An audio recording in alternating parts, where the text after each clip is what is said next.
It's who you are, and I'm loved by you. It's who I am, it's who I am. Oh, you're a good, good Father. It's who you are, it's who you are, and I'm loved by you. It's who I am, it's who I am. You're a good, good Father. It's who you are, it's who you are, and I'm loved by you. It's who I am, it's who I am. You're a good, good Father. It's who you are, it's who you are, and I'm loved by you. It's who I am, it's who I am. You're a good, good Father. It's who you are, it's who you are, and I'm loved by you. It's who I am, it's who I am. You're a good, good Father. It's who you are, it's who you are, and I'm loved by you. It's who I am, it's who I am. You're a good, good Father. It's who you are, it's who you are, and I'm loved by you. Yes, He is a good, good Father, and we are loved by Him.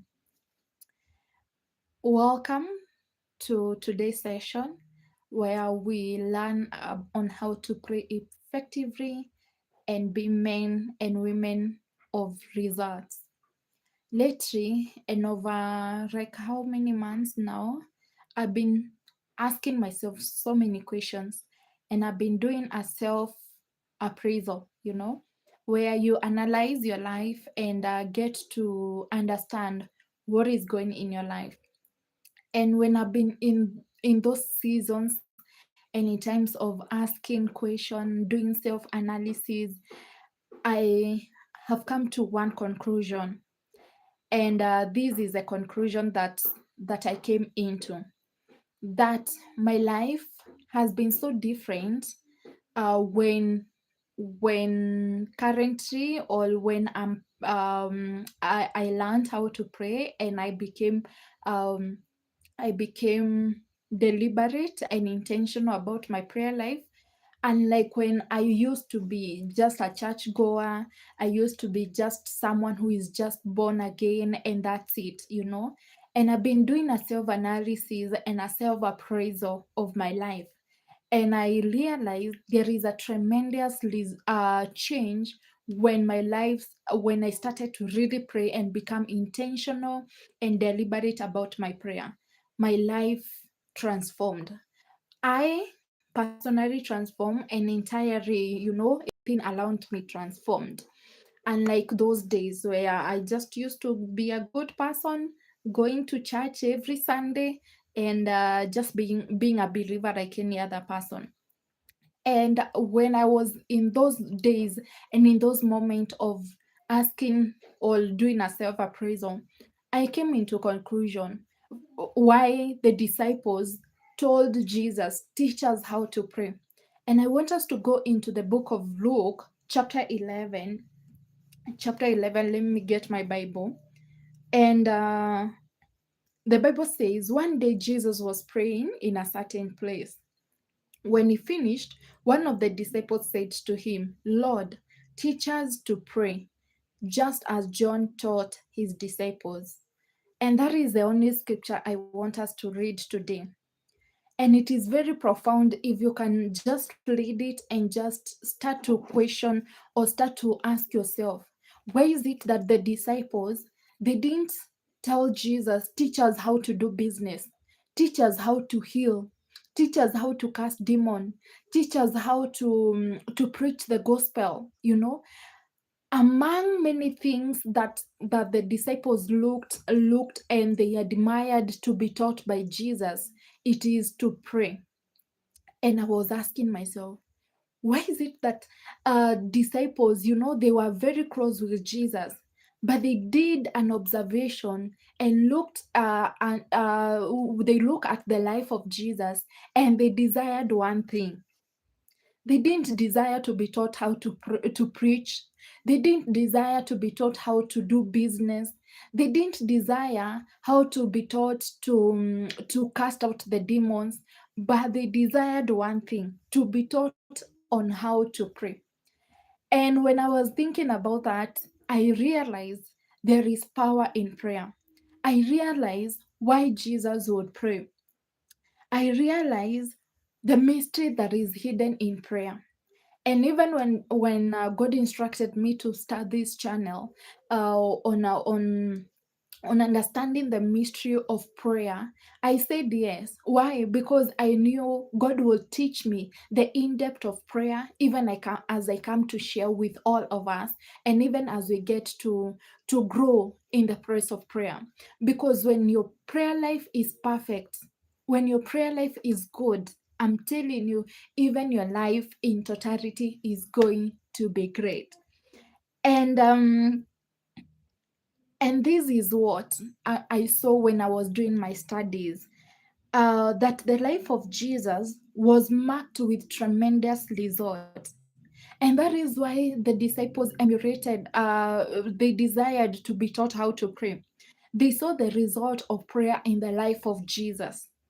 Yeah. They saw the miracles, the wisdom, and the power that flowed out of the prayer life of Jesus Christ. And you will get to see in the Bible that Jesus prayed fervently, actually, the whole night before he chose the disciples.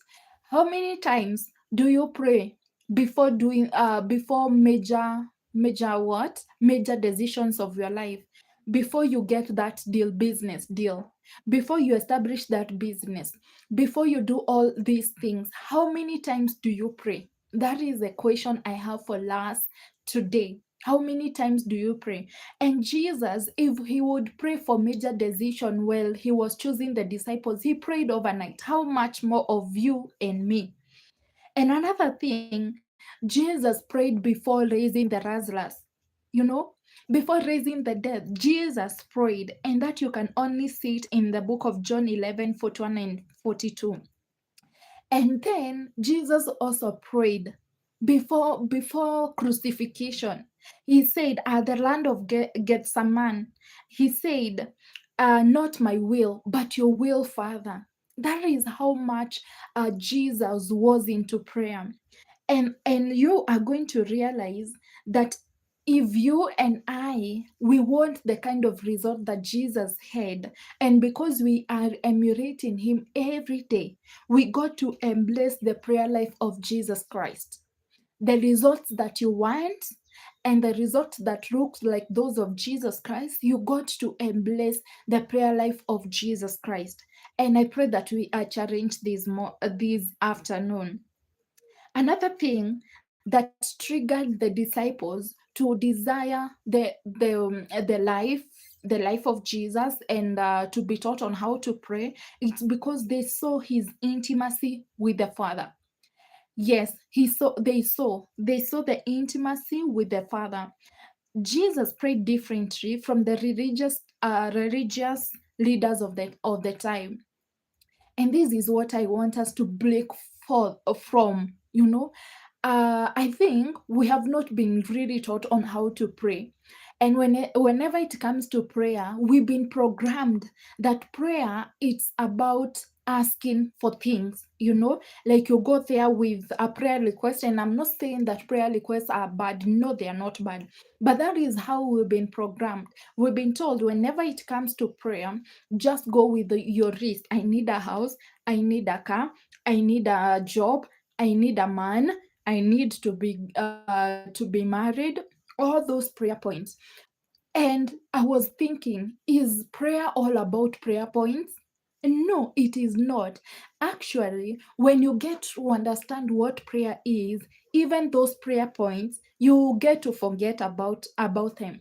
Because I'm telling you from my own life experience, I have understood when you grow in prayer, you don't even get to go into the presence of God with prayer request. Why? Because you desire that intimate connection with the Lord. And Jesus portrayed that. He portrayed an intimate relationship with the Father. And that is why when he started teaching the disciples on how to pray, he told them, do like this: Our Father who art in heaven. He is our God. Simplifying community. Our Father, it is a relationship. And I want us to take a moment and think about this. Imagine you and your daddy and you're walking along the streets. What kind of connection would you have with your daddy? Yeah, imagine he's just holding your hand, you are walking, having that conversation, and you are not relating with your daddy with a request, like you're walking with your daddy and telling him, I need this and this and this. No, the kind of walk you would walk with your daddy on the streets. It is that kind of a walk where you are just there communicating with him, with telling him, Daddy, look at the creation, look at this, and look at that. Yeah. And that is what God desires, that we may intimately connect with him. When you're going into the presence of God, you are telling God, God, I love you. Oh, I love you. You are Jaile. You are Ebenezer. You are my healer. You sent your word and healed thee. When you're in the presence of God, you are not going there with the wrist telling God, God, I need a house, I need a car, I need to be married, I need a job, I need all these things. And now your life and your prayer life changes to connecting intimately with our Father. But you cannot get there if you do not decode the whatever we've been taught earlier. If you do not change your mindset towards the new way of prayer. And the new way of prayer is what I'm teaching us today. It is um being in a relationship. Imagine yourself being loved by someone. You know how it feels. You long to communicate with them, you long to call them every now and again. You're texting them, you're asking them, how are you, my husband? How are you doing? You desire, you are asking them, utafika nyumbani lini? When will you be at home? Why? Because you desire this person, because you have done what? You are in a relationship with this person. And that is exactly what God desires of us, to be in a relationship with him, that we desire to be in his presence. We desire to just intimately connect with him. And I love how Jesus said that we need to connect with our God as a Father. When you look at the Old Testament, you are going to see that people in the Old Testament, they couldn't relate with God as a Father. Why? Because he would come and live. So they saw him as a distant God. They saw him as a God who is very holy. They saw him as a God who is untouchable. They saw him as a God who you cannot call him as a father. And that is why you find in the Old Testament, they didn't relate with God as a father. But now, when Jesus came, he taught us to pray, My Father, our Father who art in heaven, because he really wanted to show us that God is so relational. God desires us to intimately connect with him. And I love it. I'm loving understanding that calling God the Father, it's so beautiful. You feel like you have him close to you. And another thing that the disciples saw in the life of Jesus is they saw the consistency. Jesus was not someone who would pray for 40 days in a year, alafu, and then he's done. No, we find that Jesus Christ had a consistent prayer life. And prayer was not an emergency tool for Jesus, it was his lifestyle. Luke chapter 5 and verse 16 says, "But Jesus often withdrew to lonely places and prayed.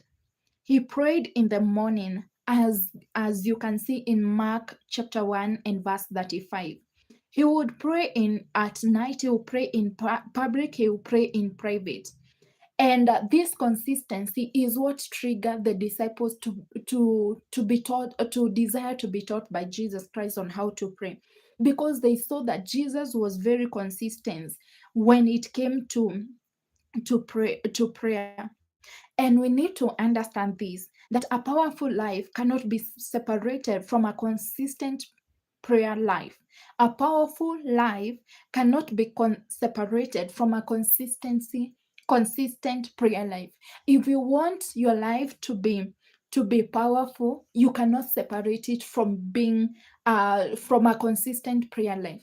You got to schedule your prayer. The way you schedule those dates, the way you schedule those meetings, the way you schedule meeting with your friends and going out, the way you schedule hangouts for friends, for family, the way you schedule all other things, it's the same way. You need to schedule your prayer life. You say, from 3 a.m. to 4 a.m. I'm gonna pray.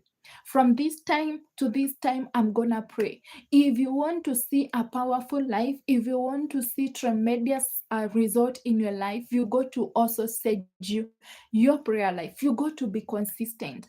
When it comes to prayer, it is not like you the way especially the Christianity, they say, like in January you do a 21 days prayer fast, or you do a 40 days prayer fast, and then after that you're not gonna pray again the whole of the year. No, it's not supposed to be like that. You better even say, I'm not gonna fast for 21 days and pray, but rather I will be allocating 10 minutes only, 10 minutes to just pray every day. Those are good, other than just doing 21 days of prayer and fasting in January, and then the whole of the year you're not praying. That will not work for you, and that is not good. In as much as 21 days or 40 days or 30 days of prayer and fasting is good, it is good, but also continue to be consistent throughout the year. And for you to be consistent, you have to be deliberate, you have to be intentional. You have to say that I'm going to allocate 10 minutes, come rain, come sunshine, I am going to be in the presence of God, and I'm going to be intentional and pray. Yeah, and I'm going to be intentional and decide that these are my moments. If I get a phone call, I'm not gonna answer it. If I get enticed to just scroll through TikTok, Facebook, Instagram, and it is time to pray, no, I won't do that. If someone calls me on a date and it's my time to pray, I'm not gonna go. Yeah, that is how you are able to build a consistent prayer life. And I'm telling you, if you do that, you are going to see tremendous result. You're going to see a change in your life.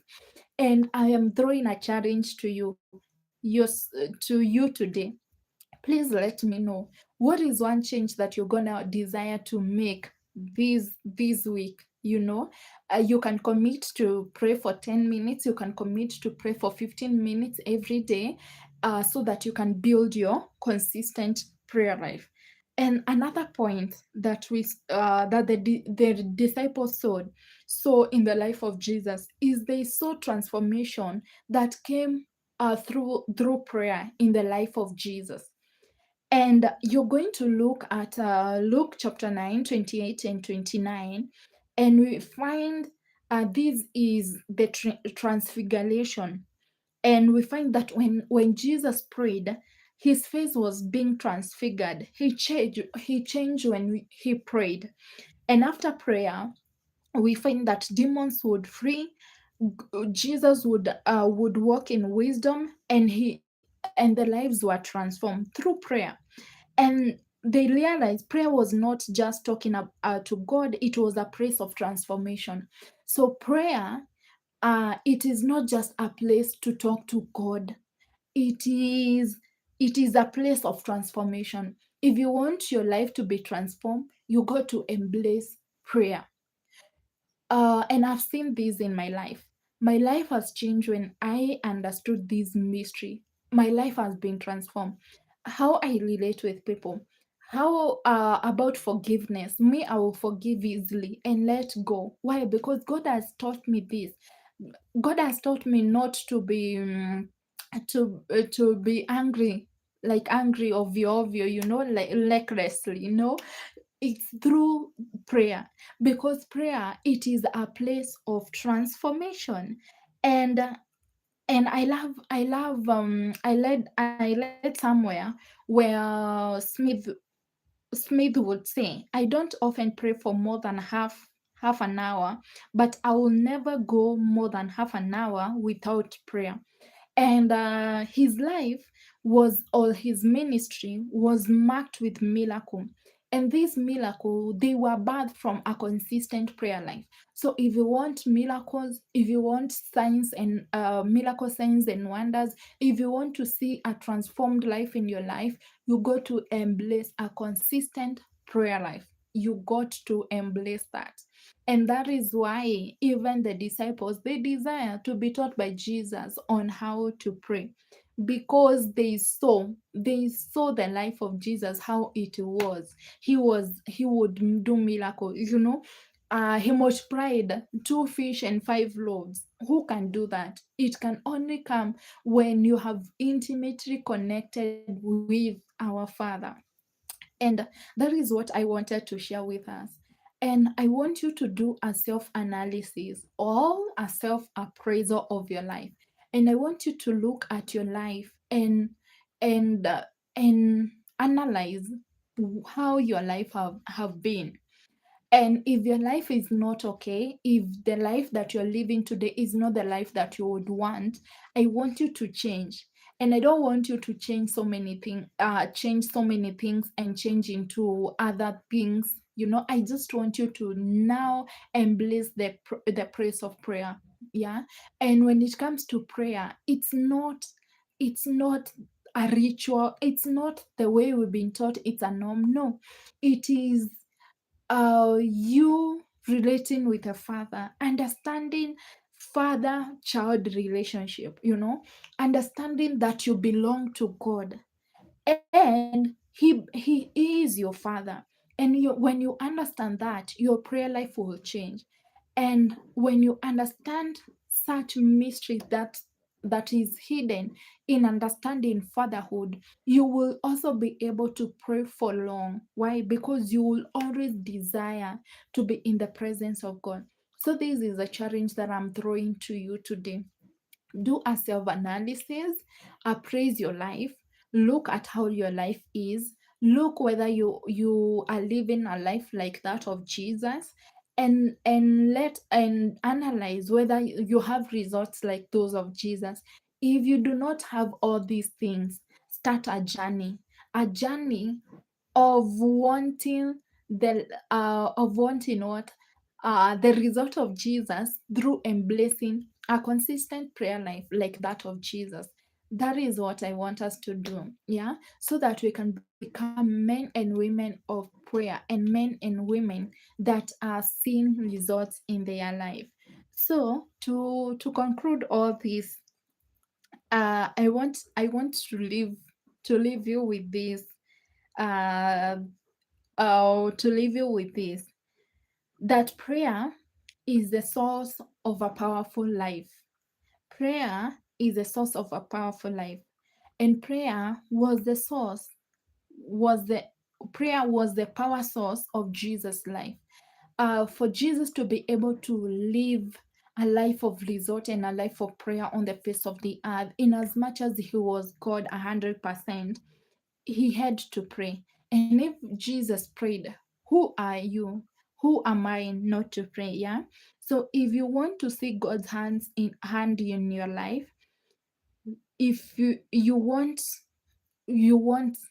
good things, yeah, you got to understand how to build an intimate relationship with your Father. You need to desire transformation. You need to desire to resort, and it is going to start with you learning how to pray, and not praying like it is a ritual or a norm, or it's that time again to pray. No, it is you praying like Jesus prayed. You building a relationship with God, you being consistent, and you being a woman or a man of faith. And just as disciples would tell Jesus, teach us how to pray. I want us, I want us from today henceforth to tell God, God, above many things that I want you to teach me. You know, He can teach you how to do business. He can teach you how to be a good wife, how to be a good husband, how to be to raise your children, among many things that you would want to be taught by God. Desire this one thing, to be taught how to pray, because when your prayer life is okay, I'm telling you, even other things of your life will be okay. So I challenge you this week. Just set aside, even if it is 10 or 15 minutes daily, and not to ask anything, but to simply be with your Father. Even if you don't have words, just go in the, even if it is a seat like I'm sitting on, or just somewhere at the corner, or just maybe when you go for lunchtime at workplace, just sit there. Even if you don't have something to tell God, just sit there and tell God, God, I am here again. And it is that time for me to pray, and to connect with you, and to relate with you. I am here. I may not have words to tell you, but I am here. Speak to me.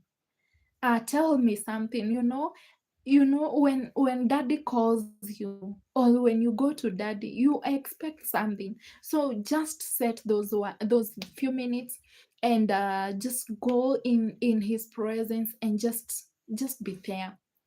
And you're gonna come back and let me know how that feels like. Do it for a week or for 2 weeks, and then you will tell me what change have you seen in your life, compared to when you had not set any time to just pray, or to just intentionally and deliberate being setting that time for prayer. So that is it from me, and I hope you've been blessed. I hope that this message has blessed you, and if it has, please join me next week from on Wednesday and also on Friday at 1:30 p.m. East African time, where we get to understand how to pray, and how to pray effectively and get results.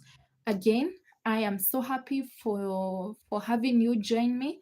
Please, if you have not subscribed, please subscribe, hit that notification bell, like, and share with someone, so that we can all grow together. So if this channel resonates with you, or you feel someone would want to grow in the place of prayer, just share with them.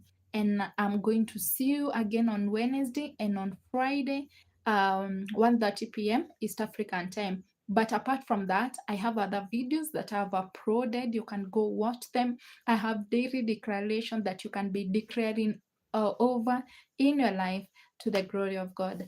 So thank you so much, and it's a bye for now.